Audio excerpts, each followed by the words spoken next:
What's up guys, Cardaka here, and today I'm here with another Digimon deck profile. Today we'll be going over the SoC Dorugoramon deck from BT-16. So this is a newish X Anybody deck that we can play with BT-16 now, and it's pretty different from the old one. So we're going to go over this deck as well as the playstyle for it. So for the Digitamons, we are running 4 of the Dorugoramon, sorry. So Dorugoramon does work with Mind Link. So you'll be able to draw whenever you Mind Link, which is pretty good. Next, let's move on to the main deck.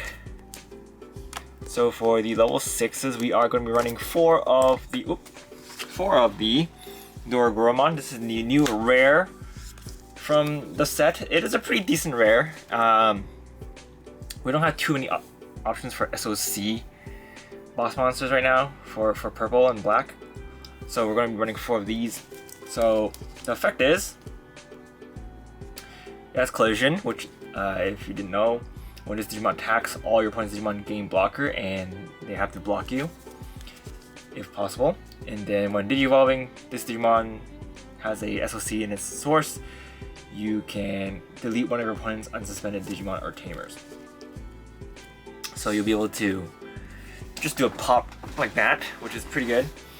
And on both turns, whenever another Digimon is deleted, you can unsuspend this Digimon. So this does work with its the collision effect. So if you attack, collide, and then you can unsuspend, which is pretty good.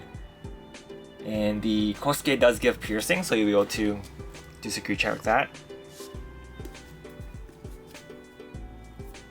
Next, for the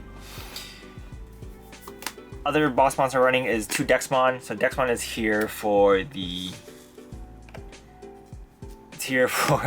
just a little bit of control and just to go against decks that go wide. And it is searchable for the most part, so not bad.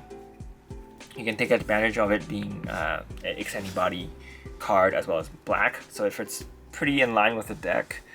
And yeah, so we're running 2 Dexmons. For level 5s, we're running 4 of the new Dorugoramon. So this one has collision, and the second effect is when a target is switched, this Digimon with if this has the SoC Tamer in its source, you can Digivolve into a Beast Dragon, Undead, or SoC card in your hand without paying its cost, which I see a lot of potential later on, because when we get more SoC or Undead or Beast Dragon cards, I think this will be pretty good. At the moment, we only have this one to run. The old Dorugoramon isn't super great, so I'm not running that for now. And the other Beast Dragons don't really work with it that well as well. So for now, we're just going to be running this. But when we get any updates, I'll let you guys know. And yeah, you can Digivolve into one of those cards for free. So basically, you're gonna attack, you're gonna collide, and then you can Digivolve into your Dorugoramon. And then Dorugoramon's effect procs, the unevolution's effect procs. You can pop on your opponent's unsuspended Digimon, and then you'll be able to unsuspend and attack again. So very, very strong. And then the inherit skill is, when this Digimon deletes another Digimon, you may play 1 card with X Anybody or SoC in its traits that's 5 cost or less from your hand without paying its cost, which we'll go over the level 4 line later, but this is pretty good because it'll set you up for next turn. For the other level 5, we're running 3 of the Megadramon. So the Megadramon is the other SoC kind of boss monster that we got before. It is an SR. On play and on a Digivolving, you can reveal the top 3 cards of the deck and grab a Machine, Suborg, or SoC, and then put this into put 1 into the source, and then put 1 into your hand, and then you trash the rest. So you'll be able to search most of the deck. There are a few cards in here that you can't search, but that's okay. And when attacking, if this Digimon has a Tamer with SoC in its evolution source, you can delete one of your opponent's Digimon or Tamer with 3 play costs or less. And then the inherit ability is, I think, one of the best things about this card. on attack you can de-digivolve one. I think it's really strong, especially when you're de-digivolving one and then you're forcing your opponent to collide. It's quite good. So we're running 3 of those. We're not running 4 because I do want to run the one of Dorugoramon from BT-7. I still think this is a pretty strong level 5. It gives you invulnerability for 1 turn. Well, DP deduction and deletion for 1 turn. And yeah, there are still ways to remove it, but it's nice. And the security check +1 is okay. But if you want to run 4 of the Megadramon, I think that's perfectly fine as well. But I think it's up to you guys. If you want to kind of grind it out and have extra security check for when you go into the Dorugoramon, you can. But if not, then that's fine as well.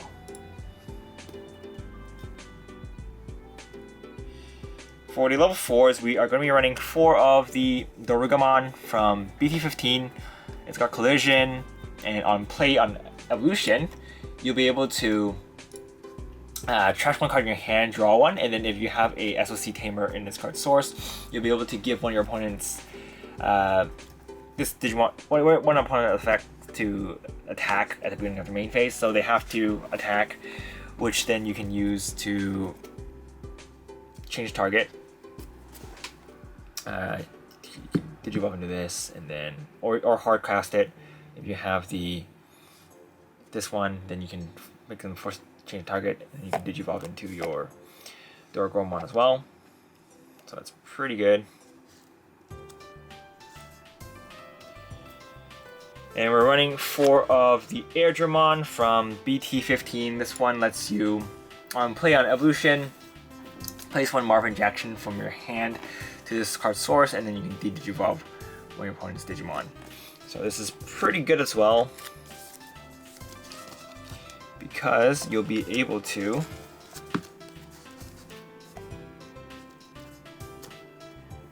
just get Tamers out for free, and you can cast this for free with the inherit skill from the Dorugoramon. So overall, pretty solid. And the inherit skill gives you reboot, which is not bad.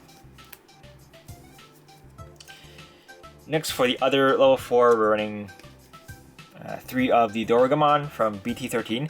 Now we're running this one just because it is 4 cost, so you are able to hard cast it for free with the Dorugoramon, which is another body on the board that you can use for setup next turn. Since you know the BT-7 one is better because it has a on evolution ability, but it is 6 cost, so you won't be able to play it with the Dorugoramon skill. So we're running the BT-31 instead. If you don't like this one is a kind of flexible slot. You can cut this down to 2, or you can swap it out for another SoC card or another black level 4 if you want.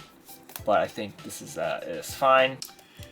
Next, for the rest of the deck, we're going to be running 4 of the Dorugoramon from BT-16.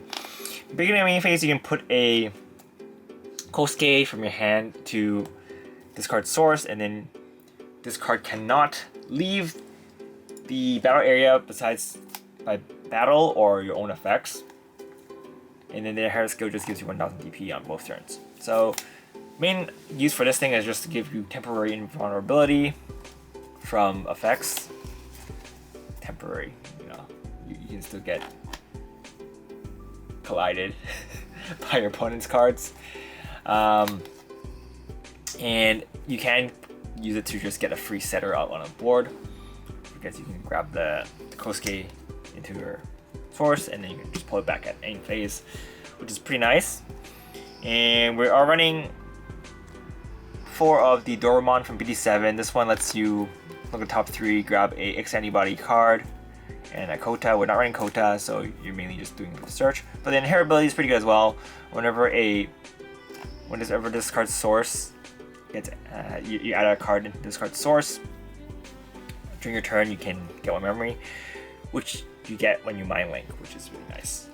So running 4 of those. This is the BT-7 Dorugoramon. And we're running 4 of the Ukomon from BT-16.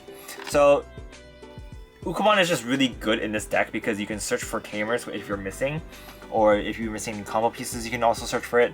So it's just a really good starter to have. It is one cost to Digivolve though, so that is a little bit sad.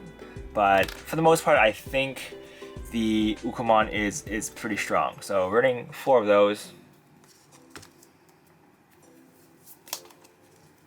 And let's see. For the Tamers, we're running 4 of the Kosuke. I'm starting to feel like 4 is a bit much, so I might cut this down to 3. But I do want to see this in my hand as often as possible, so I am running 4. But since we are running, you know, consistency boosters, and there are ways to grab it besides drawing into it, I might cut this down to 3. But for now, I'm running 4. If you want to run this as a flex slot, you can, just to have something else. So there are a few flex slots in this deck. We're running 3 of the Marvin Jackson. So Marvin Jackson lets you gain 1 memory by start your main phase trashing a machine, cyborg, or SoC card, and then you get 1 memory. And then during the main phase, you can Mind Link with it. And the Mind Link gives jamming and blocker. Kosuke gives piercing and blocker. So both of them give blocker, which is pretty good. I think for this deck, piercing is better because you do want to pierce with your collisions. So yeah. And for the rest of the deck, we're running just consistency boosters. We're running 3 of the defense training and 3 of the black memory boost. So just for a little consistency there, because before you go into your level 6, you still need to Digivolve. So we're running 3 of these for that. And these are just here to extend your turn if you need it, which is really nice. But yeah, I think for the most part, this deck is pretty consistent. The main problem it has is it doesn't really have any really flashy boss monsters to use. The Dorugoramon is pretty nice, but I think it would be better if you had another boss monster to use, which is why we're running the Dexmon for now. I think when we get another one, it will probably be swapped out for it, as well as our flex slots. But yeah, level 4 is definitely there's a lot of cards you can run, but I just like to run these just for a little bit of extra defense and attack whenever on either player's turn. So there's that. But that is pretty much it for this Dark Purple, guys. I hope you guys enjoyed it. If you have any questions, feel free to leave a comment down below. But yeah, this is Karataku, and I will see you guys next time.